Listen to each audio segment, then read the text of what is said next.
After what feels like an impossibly long wait, the Hoosiers basketball team is finally going to step back on the court on Saturday.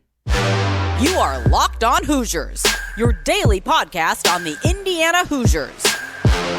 Part of the Locked On Podcast Network, your team every day.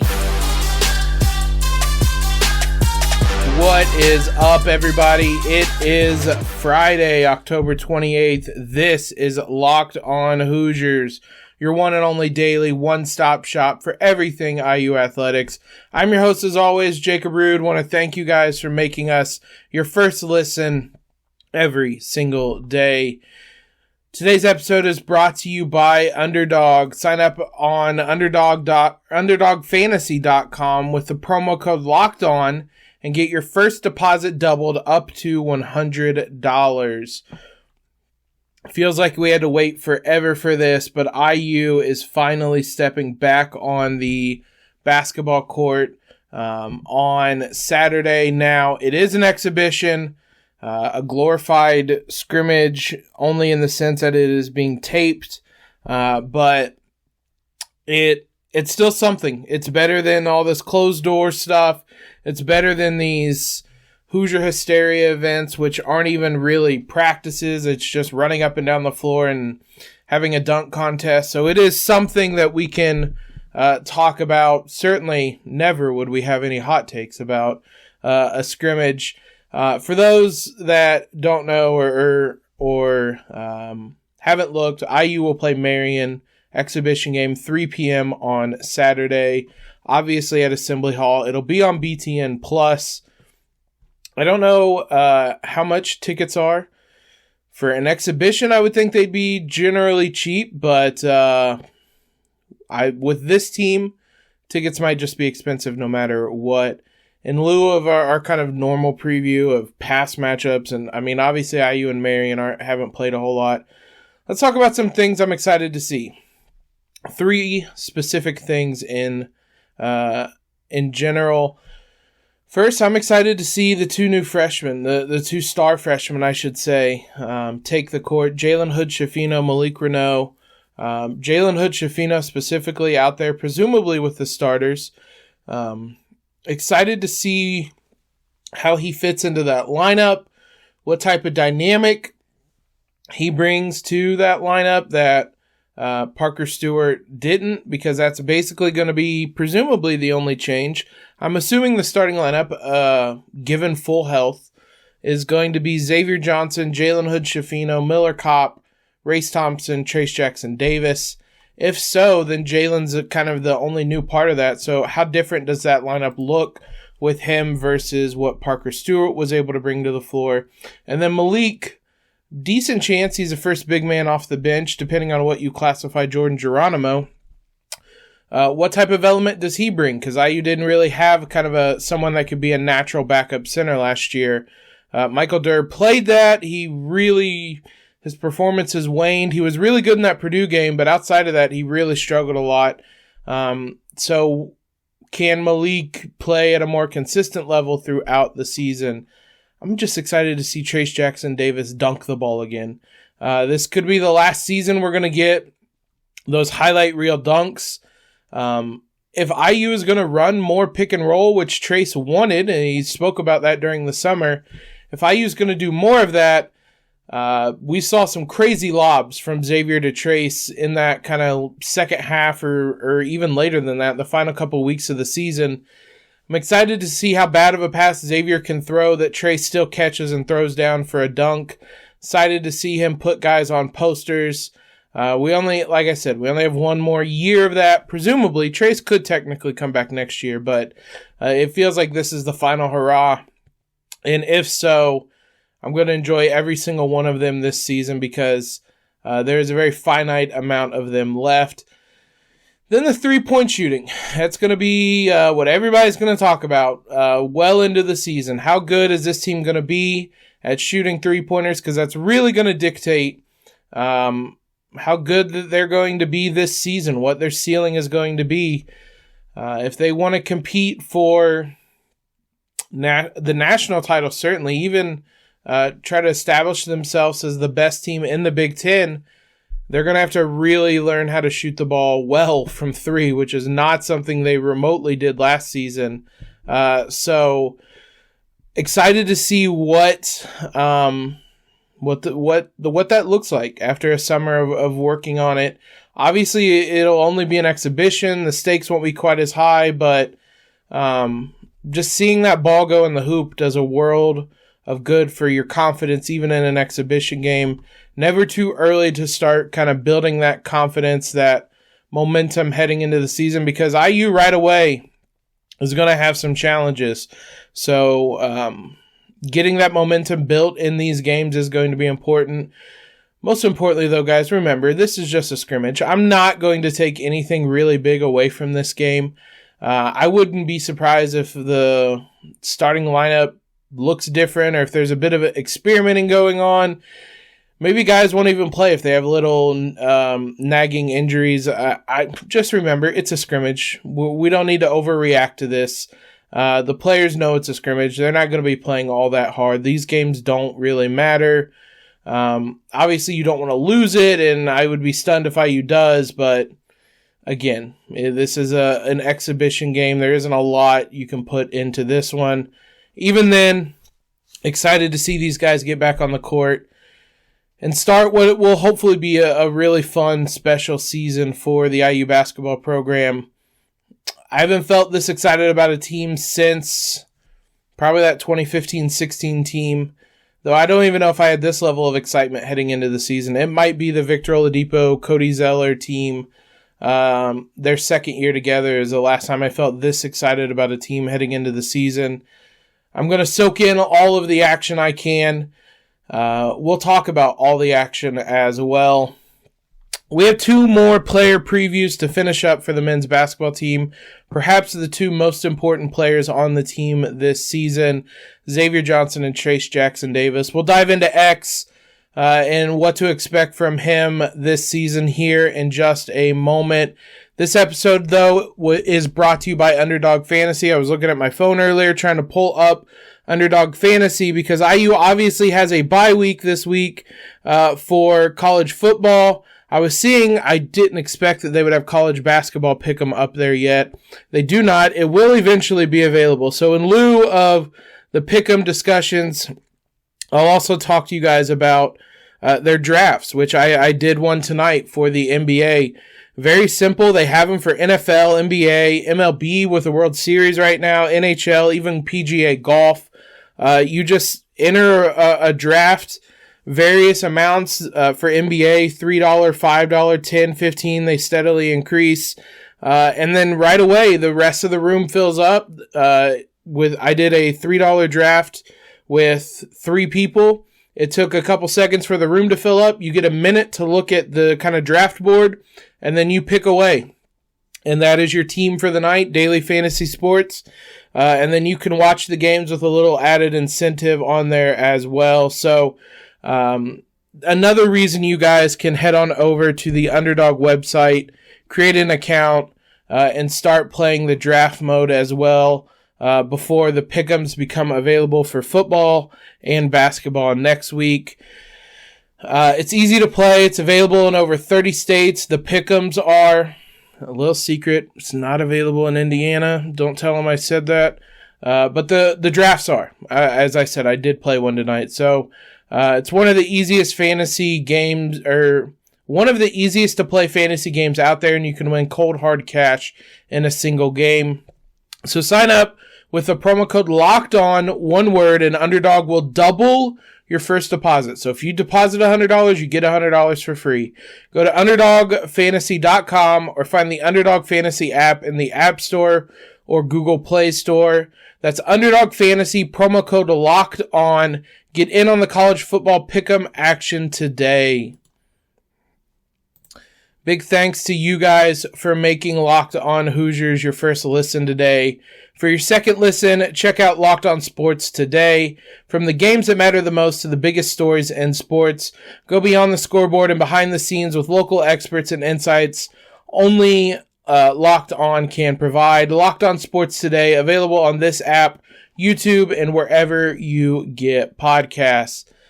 Xavier Johnson is a fascinating player, both good and bad. Fascinating means a lot of different things when it comes to Xavier Johnson. A wild first season in Bloomington last year, which had a lot of highs, a lot of lows, and in between, there was frustration. But by the end of the year, I don't know that there was a Big Ten guard playing better than how he did. Now, that came with, again, just some I don't want to keep saying frustration, but I think back to that Notre Dame game in the final Crossroads Classic where he got booed. And I've made my stance very clear. Do not boo your home players. Mike Woodson made that stance very clear. You support them, I criticize them, which is, I think, the best way to put it. But that's the same guy that at the end of the season, again, was playing as well as anybody in the Big Ten. From the game against Maryland at home on, that Maryland game, he missed one free throw, and if not for that, he would have been absolutely perfect from the field. 7 of 7 from the field, 4 of 4 from 2, 3 of 3 from 3, 7 of 8 from the free throw line. From that game on, it was only a 9-game sample size, but it was the biggest 9 games of the season for Indiana. He was absolutely superb. Played 31 minutes, averaged 16.7 points, 6.9 assists, and shot 50% from 3. IU needed him to step up. When Xavier Johnson played well, IU typically played well. And it's not a coincidence that IU went on a bit of a run at the end of the season with Xavier Johnson playing as well as he did. Each of those 9 games he scored in double figures. He had 24 against Maryland, 24 at Minnesota, back-to-back must-win games. Struggled a bit against Rutgers, and that loss was really good at Purdue. Had 12 assists, a season high, and then stepped up big in the Big Ten tournament. 17 points against Michigan, 13 Illinois, 20 against Iowa.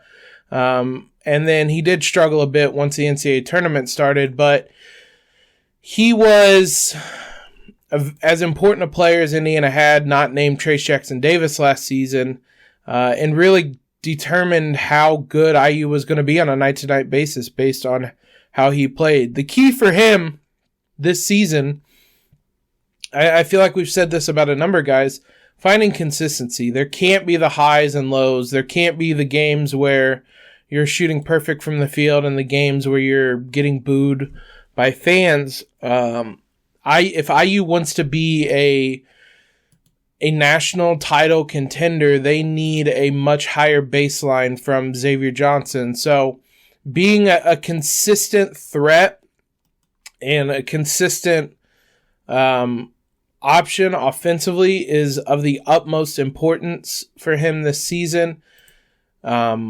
One of the ways he could do that is by being a consistent 3-point shooter. He wasn't bad last season.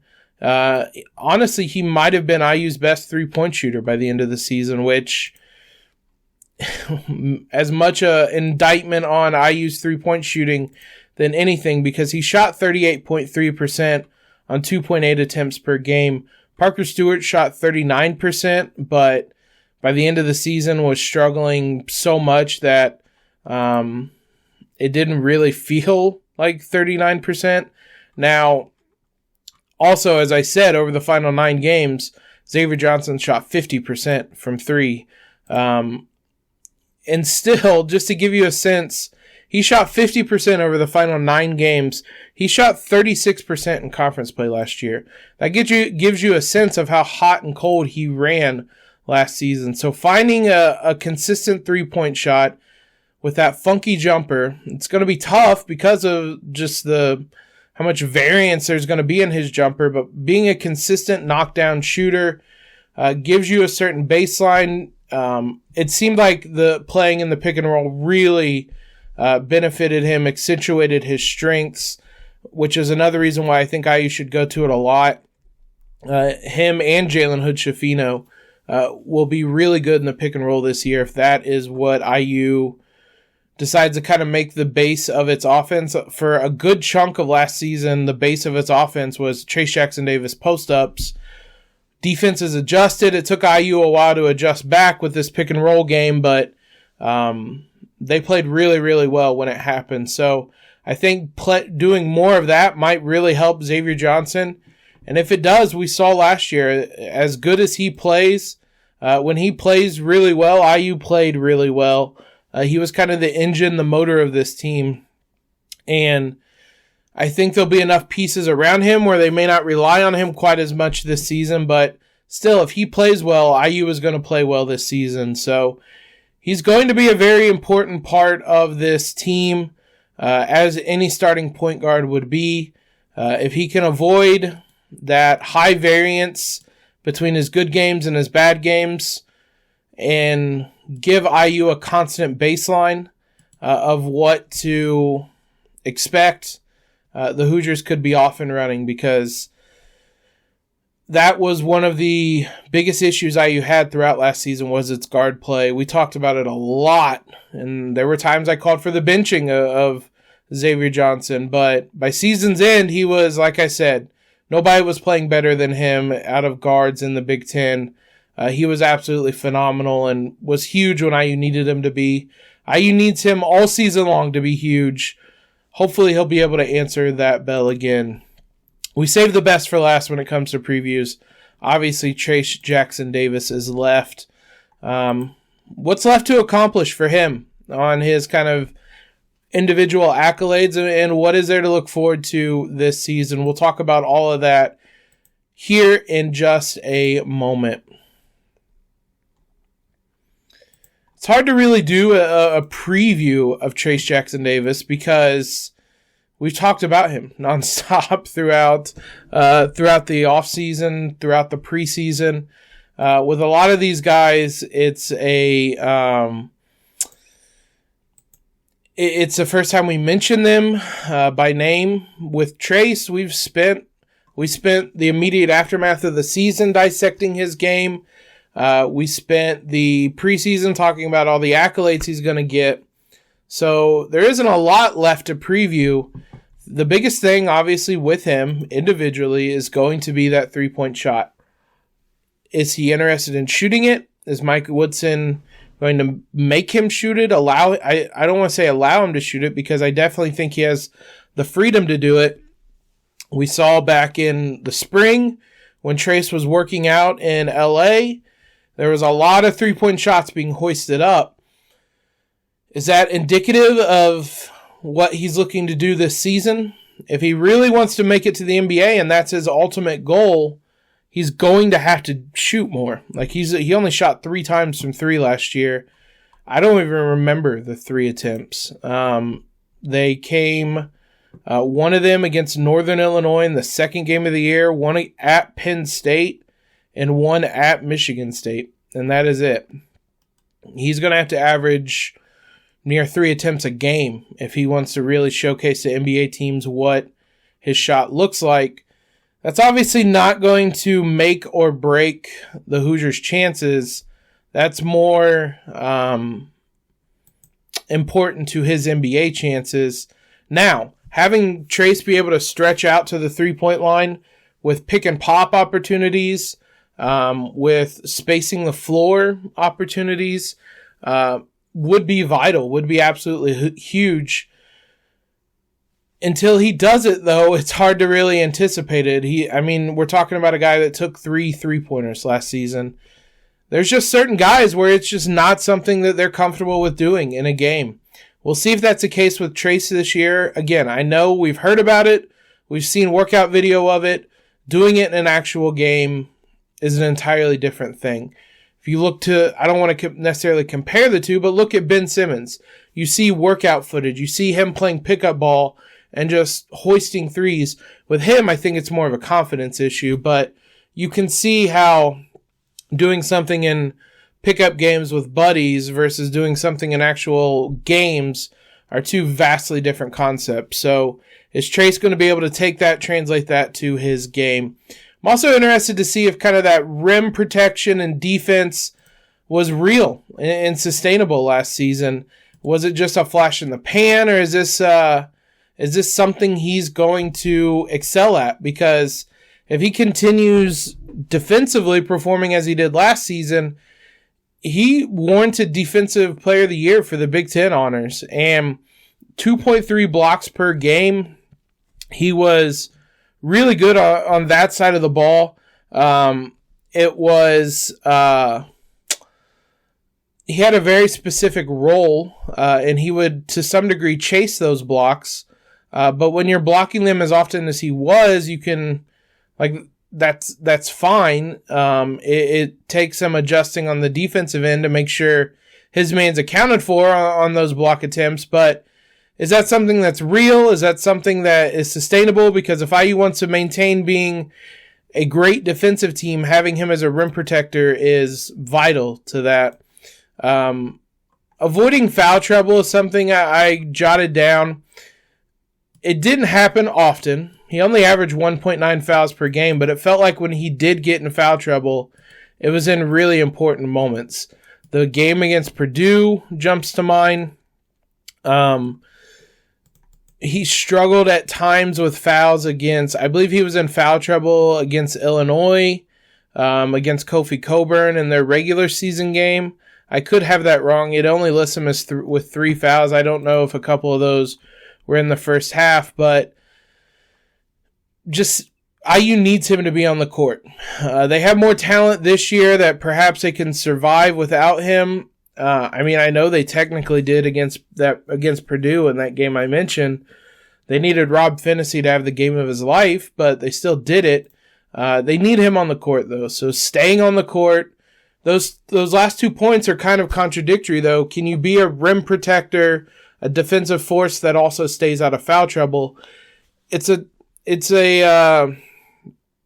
tight needle to thread, but IU needs him to be both of those things. It's a big burden, but when you're a star player like what Trayce is, you have larger responsibilities. The last thing is just kind of answering the challenge, and it was something he really did in the second half of the season during the tournament run. There were times last year where big games I don't want to say disappeared, but he did not play well. You look to that Purdue game, he has the big matchup with Zach Edey and Travion Williams, does not play well at all. You look at the game against Michigan at home against Hunter Dickinson. Hunter Dickinson thoroughly outplayed him. Even though statistically Trayce had 17 and 8, Hunter Dickinson, to my recollection, couldn't be stopped. And yeah, he had 25 points on 9 of 12 shooting. The game against Illinois, Kofi Cockburn in the regular season had his number. Now, Mike Woodson just outright challenged him when it came tournament time, and the fact that he went up against Hunter Dickinson, he went up against Kofi Cockburn, he won both of those matchups, is very noteworthy. It felt like there was a bit of a breakthrough for him in those games, and then you go to up against a Wyoming team that was had a couple big men that were really good, and suddenly it really felt like Trayce had this kind of mental breakthrough. Like I said, that he could be the best guy on the floor. Is he going to be able to carry that over into this season? Because now he's not just facing Hunter Dickinson, he's facing Armando Bacot. He's facing the nation's best of the best, and not only the Big Ten's best of the best. If he can keep that mindset and go into the games with kind of this swagger that he knows he's the best guy on the floor, IU's going to be in a really good place, because he has the talent to be the best guy in any game this season for the Hoosiers, which really underlies why I think Indiana fans are excited about this season. You need a leader like that, whether it is a Victor Oladipo or a Cody Zeller, whether it's a Yogi Ferrell, or whether it's a Trayce Jackson-Davis. You need somebody like that to kind of lead you into battle. Trayce can be that guy. IU can be that team this year. It's a matter of putting the pieces together and really having a big season. I'm excited for it. I'm excited to watch IU on Saturday. Excited to see them back on the court, even if it is just an exhibition game. You guys know that we are going to have a recap with all of that on Monday. So thank you guys for making Locked On Hoosiers your first listen every day. Be sure to come back on Monday to discuss that exhibition game. For your next listen, check out the Locked On Sports Today podcast. The biggest stories of the day, plus instant reactions, big game recaps, and the take of the day. Available on the Odyssey app, YouTube, and wherever you get podcasts. Follow us on Twitter, subscribe to the podcast, leave a rating and review, all of that stuff. I continue to see the reviews you guys leave. I cannot thank you enough for all the kind words you have said. You guys are absolutely awesome. If you have not already, head on over to Locked On Hoosiers on Apple. Leave us a rating real quick, rating and review. I greatly appreciate it. Helps us out immensely. Most importantly, though, guys, want everyone to have a great Friday, a great weekend. Enjoy an IU football-free weekend. The stress of that is gone.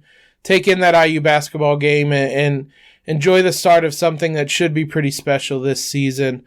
Most importantly, though, guys, as always, LEO.